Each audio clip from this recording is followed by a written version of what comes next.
இந்த உலகத்தை எதிர்கொள்றதுக்கு எனக்கு தைரியமே இல்ல பாஸ்டர். இந்த பிரச்சனையை எதிர்கொள்றதுக்கு எனக்கு தைரியமே இல்ல. யார் என்ன தைரியப்படுத்த முடியும்? என்னுடைய வீட்டில் என்ன தைரியப்படுத்துறதுக்கு யாருமே இல்லை. ஆனா ஆவியானவர் இன்றைக்கு ஆராதனையின் நடுவிலே உலாவுகிறவர். யாரோ ஒருத்தரை பார்த்து அவர் வாக்கு கொடுக்கிறாரு, நான் உன் கூட இருக்கிறேன். நீ அக்கினியில் நடக்கும் போது வேகாதிருப்பாய். அக்கினி ஜுவாலை உன் பேரில் பற்றாது. நீ தண்ணீரை கடக்கும் போது அவைகள் உன்மேல் புரளுவது இல்லை. நீ அக்கினியில் நடக்கும் போது வேகாதிருப்பாய். அக்கினி ஜுவாலை உன் பேரில் பற்றுவது இல்லை. நம்புறவங்க நல்ல கரங்களை தட்டி நம்மை தைரியப்படுத்துகிற தேவன், தைரியப்படுத்துகிற தேவன், தைரியப்படுத்துகிற தேவன்.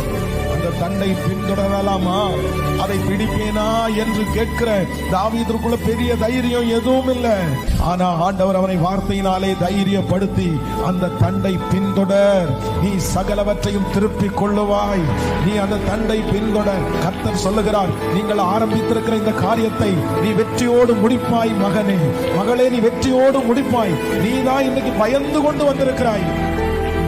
ஆண்டவரே, நான் என்ன செய்வேன் ஆண்டவரே?